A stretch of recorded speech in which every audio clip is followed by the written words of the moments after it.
하나님의 말씀 로마서 10장 5절로 13절 말씀입니다. 5절로부터 13절, 5절 먼저 읽습니다. 모세가 기록하되 율법으로 말미암는 의를 행하는 사람은 그 의로 살리라 하였거니와 믿음으로 말미암는 의는 이같이 말하되 내 마음에 누가 하늘에 올라가겠느냐 하지 말라 하니 올라가겠느냐 함은 그리스도를 모셔 내리려는 것이요 혹 누가 음부에 내려가겠느냐 하지 말라 하니 내려가겠느냐 함은 그리스도를 죽은 자 가운데서 모셔 올리려는 것이라. 그러면 무엇을 말하느뇨? 말씀이 내게 가까워 내 입에 있으며 내 마음에 있다 하였으니 곧 우리가 전파하는 믿음의 말씀이라. 내가 만일 내 입으로 예수를 주로 시인하며 또 하나님께서 그를 죽은 자 가운데서 살리신 것을 내 마음에 믿으면 구원을 얻으리니 사람이 마음으로 믿어 의에 이르고 입으로 시인하여 구원에 이르느니라. 성경에 이르되 누구든지 저를 믿는 자는 부끄러움을 당하지 아니하리라 하니 유대인이나 헬라인이나 차별이 없습니다. 한 주께서 모든 사람의 주가 되사 저를 부르는 모든 사람에게 부요하시도다. 누구든지 주의 이름을 부르는 자는 구원을 얻으리라. 아멘. 오늘 저는 로마서 10장 5절로 13절을 본문으로 주님의 이름을 부르기만 하면 받는 구원이라는 제목으로 말씀을 전하고자 합니다. 어제 저와 여러분이 살펴보았던 본문은 칭의, 즉 의롭다 함과 관련된 유대인들의 오류를 지적하였습니다. 유대인들은 율법의 행위로 말미암아 하나님 앞에 의롭다함을 받을 수 있다고 생각했습니다. 그런데 이것의 문제가 무엇이라고 말씀드렸습니까? 그렇죠. 그들은 율법을 주신 목적을 망각했다는 것입니다.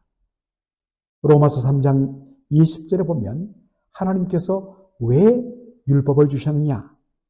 그 첫 번째 목적이 바로 죄를 깨닫게 하기 위함이란 것입니다.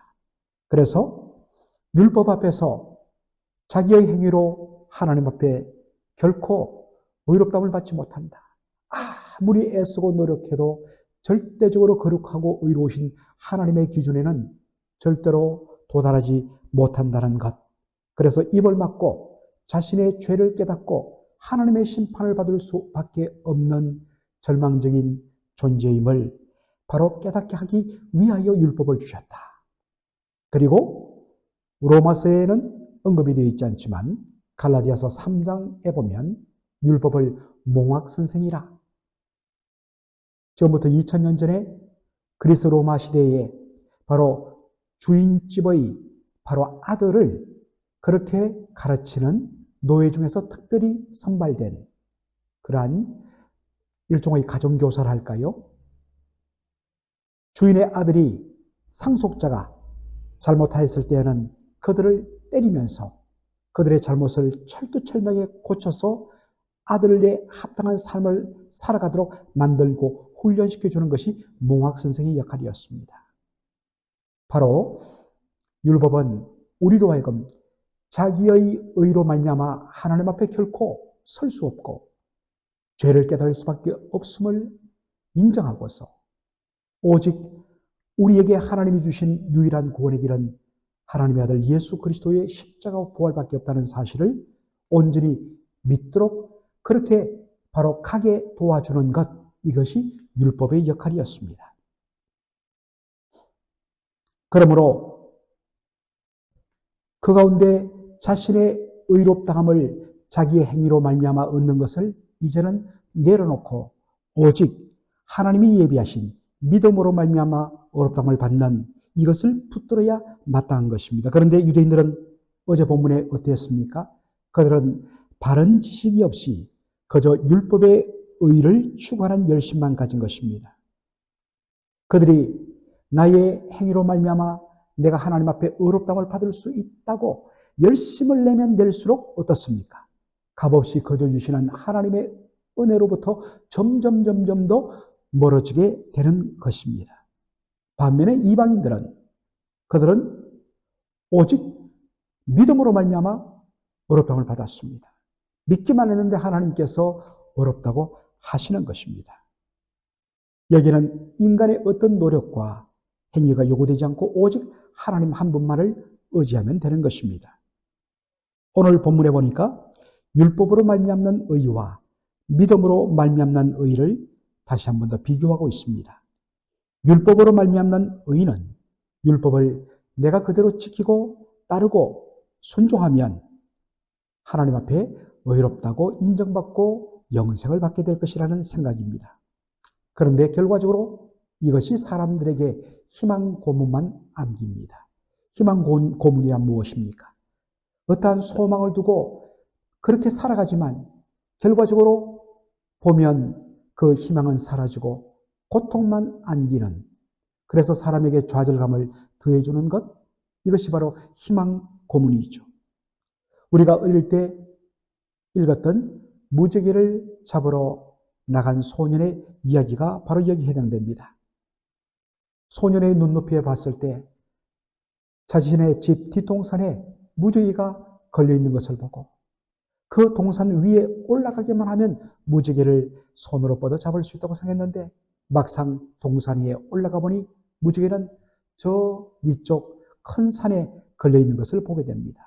그래서 힘을 다해서 그 산에 올라갔더니 벌써 무지개는 그보다 더 위에 있는 것을 보게 됩니다.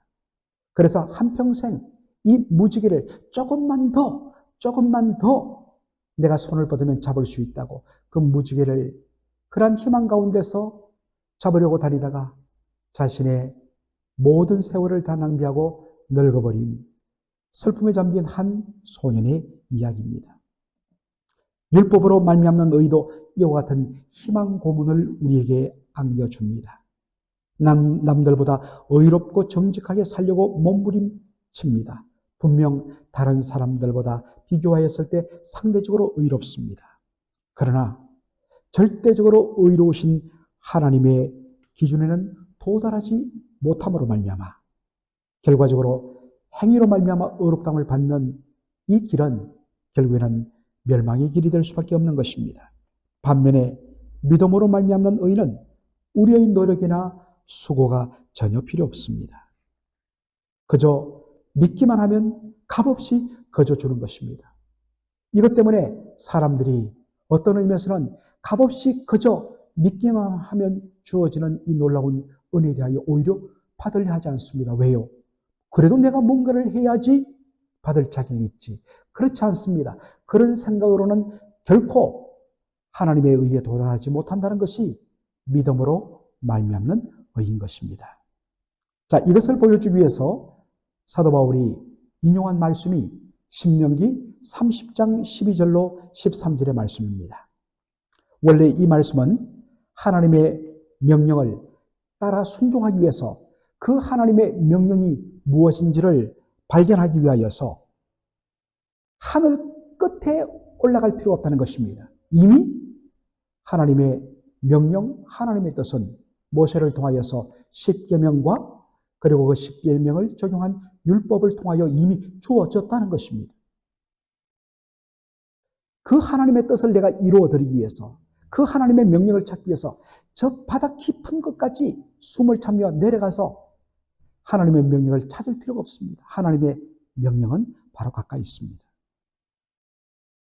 그리고 그 하나님의 명령은, 하나님의 말씀은 순종하기 너무나 힘든 말씀이 솔직히 아닙니다. 정말 내 온 모든 것들을 다 투자해야만이 지킬 수 있는 말씀이 아닙니다. 하나님의 말씀은 핵심이 하나님 사랑, 이웃 사랑입니다. 정말 진정 내가 하나님을 경외하고 하나님을 사랑하는 마음으로, 그리고 하나님의 형상으로 지음받은 이웃들을 사랑하며 섬기는 마음으로 순종만 하면 얼마든지 쉽게 지킬 수 있는 말씀입니다.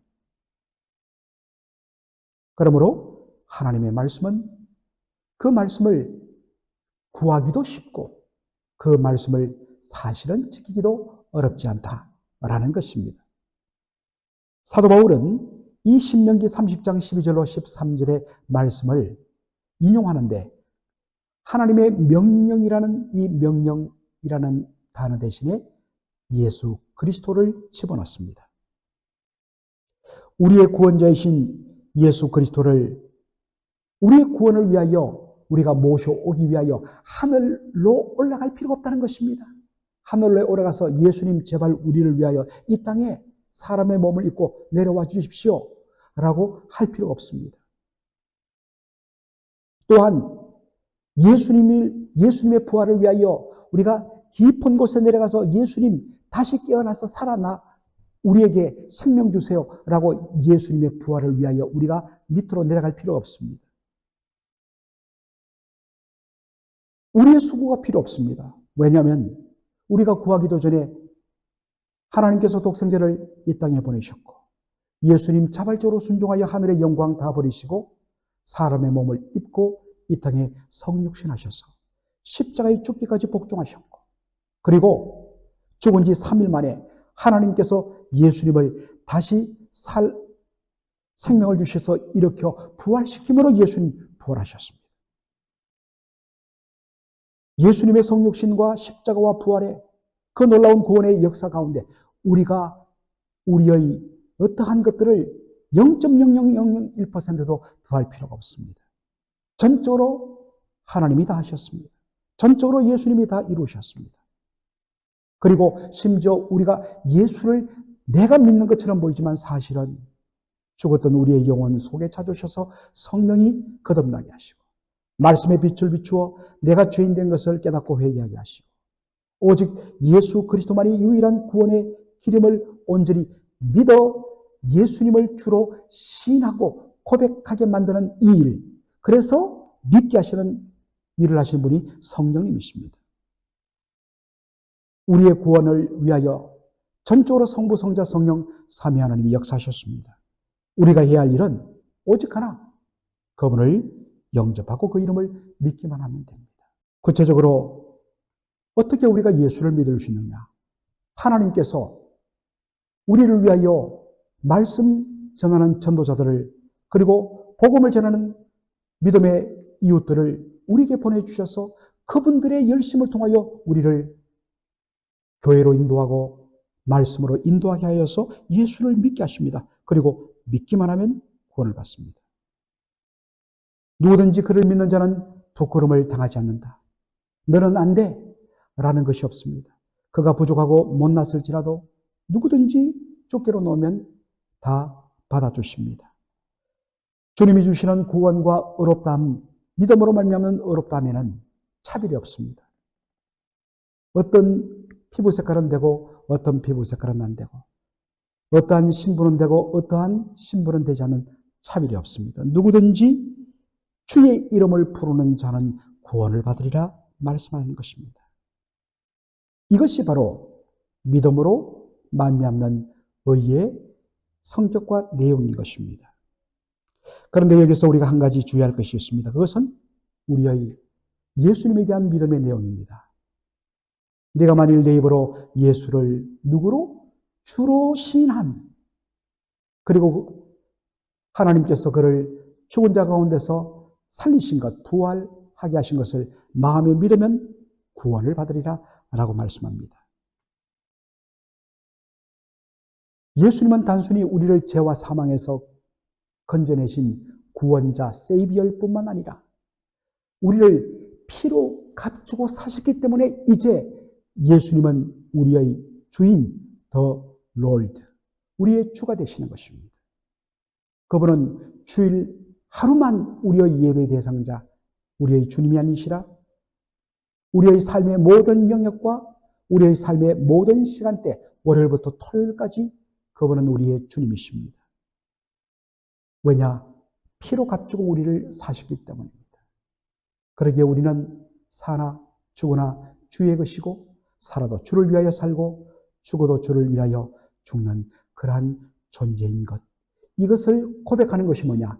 예수를 주로 시인하는 것입니다.